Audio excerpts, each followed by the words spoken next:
Bagaimana cara menegur khotib yang lupa rukun khutbah? Kasih tahu, Pak Khotib lupa rukun khutbah 5. Semua laki-laki di sini wajib bisa khutbah. Karena mana tahu nanti pergi ke pulau, kebetulan ditugaskan Pak Wali pergi ke pulau. Sampai di pulau ada sholat Jumat. Apa kata pengurus masjid? Hari ini Jumat tidak jadi karena nggak ada khotib. Karena khotib mencret. Karena khotib demam. Maka PNS yang datang tadi berdiri, saya bisa jadi khotib.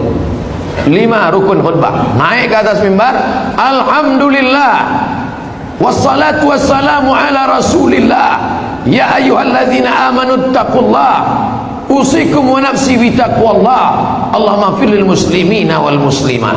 Duduk. Habis itu tegak lagi, alhamdulillah, Allahumma salli ala sayyidina Muhammad, ya ayyuhalladzina amanu taqullah, usikum wa nafsi bitaqwallah, Allahumma fir lil muslimina wal muslimat. Dah, Omar. Rukun khutbah cuma 5.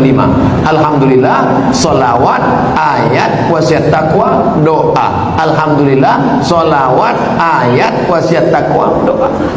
Selesai sholat, Bapak dari mana? PNS Tanjung Pinang. Kok pendek kali rukunnya? Aku masih syukur bisa, kau tak bisa lagi.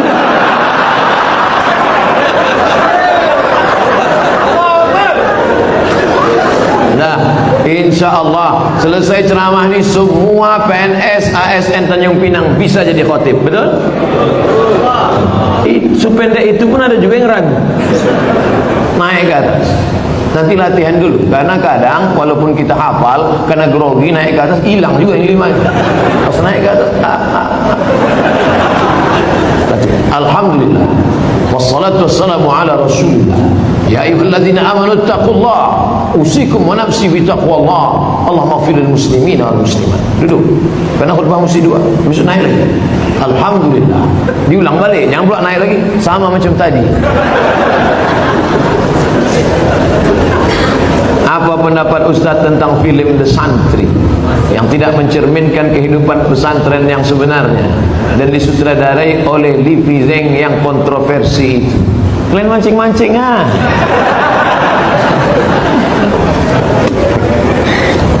Udah banyak komentar dah. Ikuti aja yang udah ada tuh. Saya yang beban lama aja belum selesai lagi.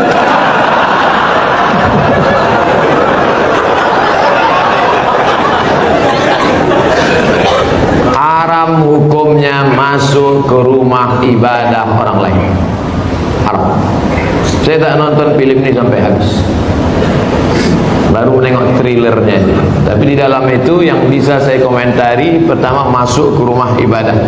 Karena Nabi tak mau masuk ke dalam tempat fihi surah wat tamathil, kalau di dalam itu ada patung berhala. Maka dalam Islam mazhab Syafi'i mengharamkan masuk ke dalam rumah ibadah di dalamnya ada berhala. Mazhab Syafi'i. Kita pakai mazhab apa? Mazhab Syafi'i. 2. Tentang masalah laki-laki perempuan berdua-duaan tak mahram.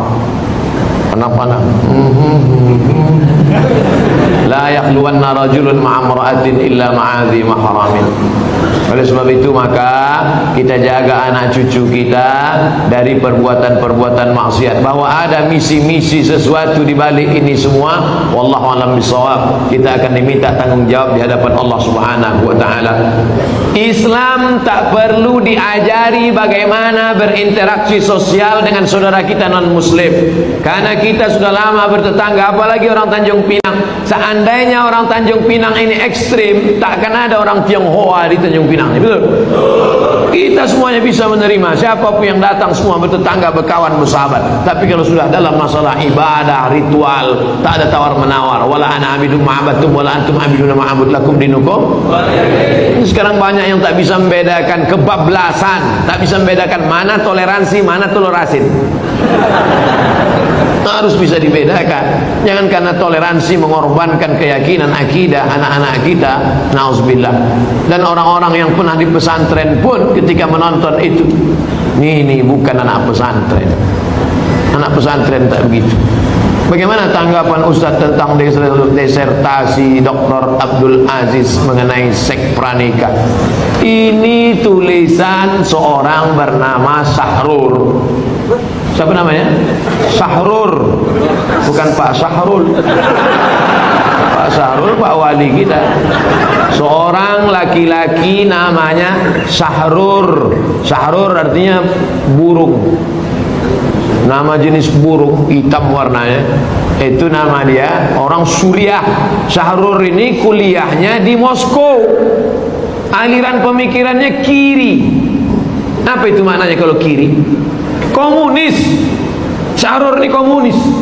Sekolahnya di Moskow. Pulang dia dari Moskow, dibacanya Quran, dilepaskannya dari asbabun nuzul, dilepaskannya dari nasikh mansukh, dilepaskannya dari tafsir bil ma'zur, ditafsirkannya dengan pakai otak dia sendiri, dipakainya dengan ilmu bahasa, pendekatannya dia selalu pakai bahasa.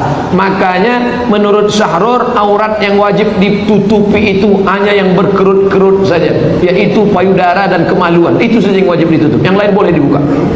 Sahrur ini sudah lama kontroversi. Tahun 90 dia sudah mengeluarkan buku itu, namanya Alkitab wal Quran. Cuman baru sekarang dipopulerkan, ditulis, dibawa ke kampus, lalu disidangkan, dan pada akhirnya menjadi kehebohan.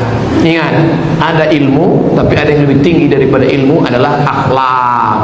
Mana akhlak kita di hadapan manusia dan di hadapan Allah Subhanahu wa taala. Hai para cendekiawan-cendekiawan, jaga akhlak, karena keilmuan kita akan dituntut di hadapan Allah. Kira-kira apa efeknya? Mengeluarkan disertasi bahwa hubungan laki-laki perempuan, suka sama suka, tidak dianggap sebagai zina. Kira-kira apa efek positifnya terhadap umat? Tak ada. Semua agama di dunia ini mengharamkan zina. Agama apapun. Tanyalah kawan-kawan kita yang Tionghoa, Konghucu, tanya saudara-saudara kita yang Kristen, Katolik, tanya sama dia, apakah dibenarkan? Tidak. Tak ada satupun yang melegalisasi perbuatan zina. Na'udzubillah.